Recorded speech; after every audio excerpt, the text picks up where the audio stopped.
અમરેલી જિલ્લાના 72 ગામના સરપંચોનો ડિજિટલ સર્વે સામે વિરોધ. અમરેલી જિલ્લાના રાજુલા જાફરાબાદ પંથકમાં કમોસમી વરસાદથી થયેલા નુકસાન બાદ 72 ગામના સરપંચોએ ડિજિટલ સર્વેની કામગીરી સામે વિરોધ નોંધાવ્યો છે. સરપંચોએ સરકાર પાસે ખેડૂતોને સીધી સહાય આપવાની માંગ કરી છે અને ડિજિટલ સર્વેનો બહિષ્કાર કરવાનો નિર્ણય લીધો છે.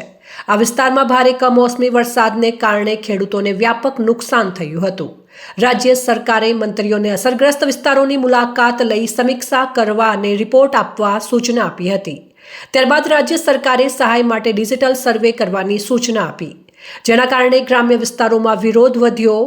રાજુલા તાલુકા સરપંચ એસોસિએશનની ટીમ એકત્રિત થઈ હતી અને 72 ગામના સરપંચોએ ડિજિટલ સર્વેની કામગીરી ન થવા દેવાનો સર્વસંમતિથી નિર્ણય કર્યો હતો.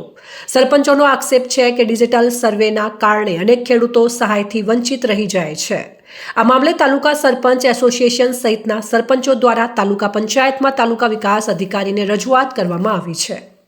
આજે જે આ કમોસમી વરસાદ પડ્યો છે એનાથી ખેડૂતોને ખૂબ મોટા પ્રમાણમાં નુકસાની થઈ છે. તો સરપંચોની એક જવાબદારી હોય છે જનપ્રતિનિધિ તરીકેની, ગામ લોકોના ખેડૂતોને પ્રશ્નોને વાસા આપવાની. તો આજે પ્રશ્નો અમારો એવો છે કે આ સરકાર દ્વારા આજે પરિપત્ર કરવામાં આવ્યો છે કે ડિજિટલ સર્વે કરી અને ખેડૂતોને સહાય ચૂકવવામાં આવે.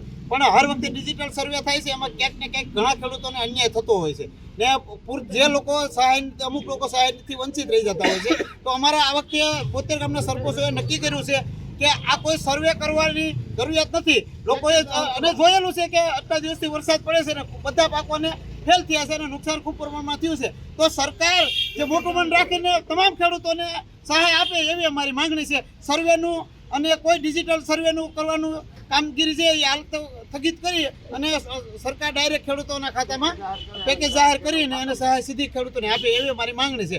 આ બાબતે અમે તાલુકા વિકાસ અધિકારીને આજે સૂચના આપી છે કે અમારા 72 ગામમાં એક પણ ગામમાં સર્વે કરવા આપની દ્વારા ટીમ ન મોકલવામાં આવે એવી અમે હાલમાં લેખિતમાં રજૂઆત કરી છે. ને એમના દ્વારા પણ અમને સારી એવું કીધું છે કે આપને જે માંગણી છે અમે સરકારમાં મોકલશું. માંગમાં એવું છે કે સરપંચોને ગામમાં 72 ગામના સરપંચો એ માટે ભેગા થયા છે કે રાજુલા તાલુકાનું કોઈ એવું ગામડું નથી કે જ્યાં 5 થી 7 દિવસ વરસાદ નથી વર્યો અને પુષ્કળ ખેડૂતોનું નુકસાન થયું છે. તમામ વસ્તુમાં નુકસાન થયું છે. ડુંગળીની અંદર, કપાસની અંદર, સિંગ, તૂર 100% નુકસાન છે. તો આજે સરકાર શ્રીને અમારી એક નમ્ર વિનંતી છે કે પેકેજ જે જાહેર કર્યું છે ને એમાં જે સર્વે કરવાની સરકારશ્રીએ જે વાત કરી છે તો સર્વે કરવાની કોઈ જરૂર જ નથી. 100% તો નુકસાન છે. તમામ ગામડોની અંદર છે. આજે મિનિટરો પણ સર્વે કરી ગયા છે, મિનિટરો પણ પોતે જોઈ ગયા છે.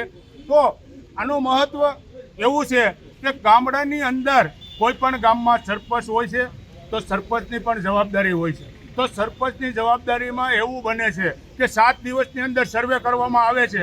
તો કોઈ સંજોગે કોઈ ગામની અંદર, મોટા ગામની અંદર 5 ખેડૂત 12 ગામ ગયા હોય અને કાલે કરશું, પરમ દિવસ કરશું એમ કરતાં મગજમાંથી નીકળી ગયો અને એ 5 ખેડૂત વંચિત રહી જાય કે સહાય વગરના રહી જાય તો ગામના સરપંચની માથે પાયરો ટોપલો ઢોળાય છે. તો સરપંચને શું કરવાનું? આવા કિસ્સા અમારે આજે 50 વર્ષની ઉંમરની અંદર અમે જોયું છે. તોકતેના વાવાઝોડાની અંદર કયેક સરપંચોને એનો સામનો કરવો પડ્યો છે. આગળ શું માંગ છે તમારી? આગળ અમારી માંગ એવી છે કે તમામ ખેડૂતોના સેટેલાઇટથી તમારું પણ સર્વે થયેલું છે. તમને પણ સરકારશ્રીને ખબર છે કે કોના ખેતરમાં સિંગ છે, કોના ખેતરમાં કપાસ છે, કોના ખેતરમાં તુવર છે, કોના ખેતરમાં ડુંગળી છે. સેટેલાઇટથી સર્વે થયેલું જ છે. સરકારશ્રી પાસે બધા ગામના સરપંચોના ડેટા છે.